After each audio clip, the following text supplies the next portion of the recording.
اگر پاکستان کی جو معیشت کی تنزلی آئی ہے، جو اکانومی اس حال تک پہنچی ہے، as somebody who is an insider, who has been an insider, but ایک ڈفرینٹ زاویے سے آپ نے چیزوں کو دیکھا بھی ہے، ہم یہاں تک پہنچے کیسے ہیں؟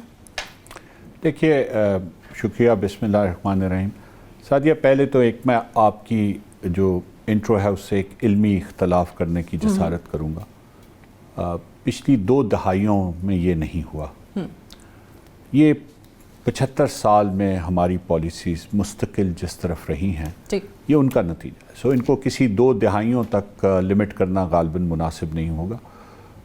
اگر آپ تاریخی طور پہ دیکھیں گے، اور معاشی اعداد و شمار ایک ایسی چیز ہوتی ہے جو ریکارڈ پہ رہتے ہیں، تاریخ کے کچھ حصے تو ہم بھول جاتے ہیں، لیکن یہ وہ تکلیف دہ حصہ ہے تاریخ کا جو کبھی اپنے آپ کو بھولنے نہیں دیتا۔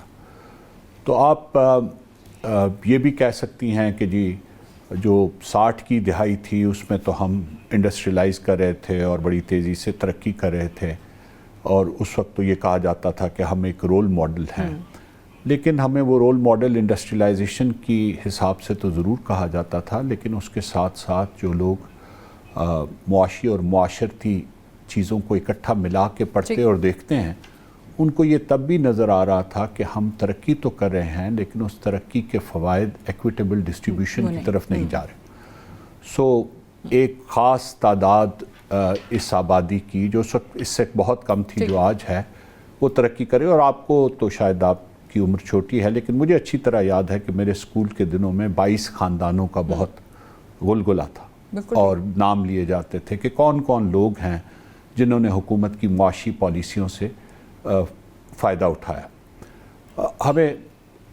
ہم تاریخ کے اس جگہ، اس دورائے پہ کھڑے ہیں جہاں پہ یہ ضرورت نہیں ہے کہ ہم اس حصے کو دوبارہ سے نئے سرے سے دہرائیں، اس سے کچھ حاصل نہیں ہوگا۔ جو لوگ معاشیات کے طالب علم ہیں انہیں کہ یہ ضرور چاہیے کہ وہ دیکھیں تاکہ انہیں پوری تاریخ ان کے ذہن میں رہے۔ میرا جو مشاہدہ ہے، اور اس میں 35 سال تقریباً سول سروس کے موجود ہیں، میں یہ سمجھتا ہوں کہ جب ہم لوگ سول سروس میں آئے 80 کی دہائی کے وسط میں، تو اس وقت بھی پاکستان کی معاشی حالت کچھ اچھی نہیں تھی، ٹھیک ہے، لیکن کچھ فیکٹرز جیو پولیٹیکل اور ریجنل ایسے تھے جس میں ہمیں ایک کنٹینیوس فلو آف انکم ایسا آتا رہتا تھا جس کی بنیاد پہ ہمارے ڈیفیسٹس کور ہوتے رہتے تھے۔ پھر 90 کی دہائی میں، اور میں خالی میرے مشاہدے کی بات نہیں ہے، یہ میرا بیلیف ہے کہ 90 کی دہائی میں پہلی مرتبہ ہم نے کچھ رانگز کو کریکٹ کرنے کی کوشش کی، اور اس میں ہم نے کچھ سیکٹرز کو پرائیویٹائز کرنے کا عمل شروع کیا۔ آج بہت یہ سوال اٹھائے جاتے ہیں کہ جی پرائیویٹائزیشن سے تو بہت نقصان ہوتا ہے، لوگوں کے جابز ختم ہو جاتے ہیں۔ اگر آپ دیکھیں کہ جو 90 کی دہائی میں جو جہاں پرائیویٹائزیشن ہوئی، اس کا نتیجہ کیا نکلا۔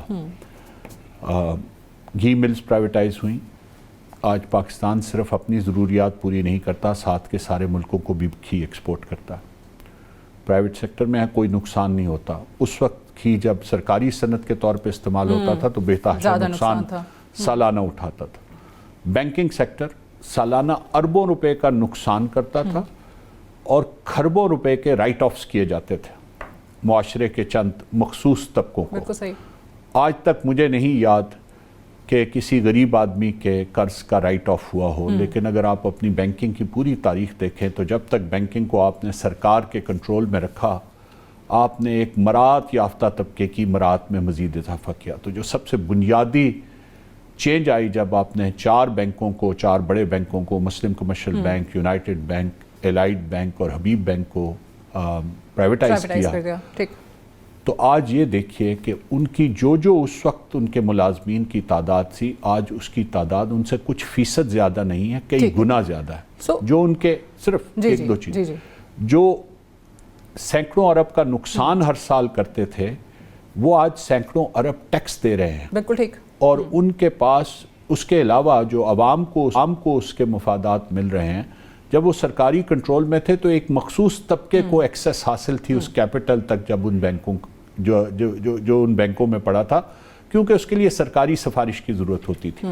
آج آپ کو قرضہ ان بینکوں سے آپ کے بزنس پلان اور آپ کی پروفیٹیبلٹی اور آپ کی ایبلٹی کی بنیاد پہ مل رہا ہے۔ تو یہ ایک ہمارے اسی طرح ٹیلی کام سیکٹر کو سن 2000 میں دیکھ لیجئے، میں نے ایک آدھ مرتبہ پہلے بھی کہا، لیکن یہ بات دہرانے میں کوئی حرج نہیں ہے۔ مجھے اچھی طرح یاد ہے، میں کالج کے زمانے میں ٹیلی فون کنیکشن کے لیے 2 MNAs اور ایک وفاقی وزیر کے دستخط کی ضرورت ہوتی تھی اور لینڈ لائن کا کنیکشن ملتا تھا. آج وہی ٹیلی کام سیکٹر پاکستان اس ریجن میں کم از کم ٹیلی ڈینسٹی کے حساب سے بہت بہتر. سو میں یہ دو بنیادی باتیں میں اس چھوٹی سی جو بھی میں نے کہی اس سے اسٹیبلش کرنا. ایک تو یہ کہ یہ 2 دہائیوں کا قصہ نہیں ہے, یہ 2 دہائیوں کا قصہ نہیں ہے, اور ہماری بدقسمتی یہی ہے کہ اگر ہم 1990 میں شروع کیے جانے والے اور پھر 2000 میں شروع کیے جانے والے عمل کو بڑھاتے تو شاید ہم آج اس حالت میں نہ پہنچتے. ہر وقت باخبر رہنا وقت کا تقاضا ہے, بر وقت باخبر رکھنا ہمارا فریضہ ہے. ابھی سنو نیوز کے یوٹیوب چینل کو کریں سبسکرائب, بیل آئیکن پہ کریں کلک, اور ملکی اور غیر ملکی خبروں سے رہیں باخبر یقین کے ساتھ.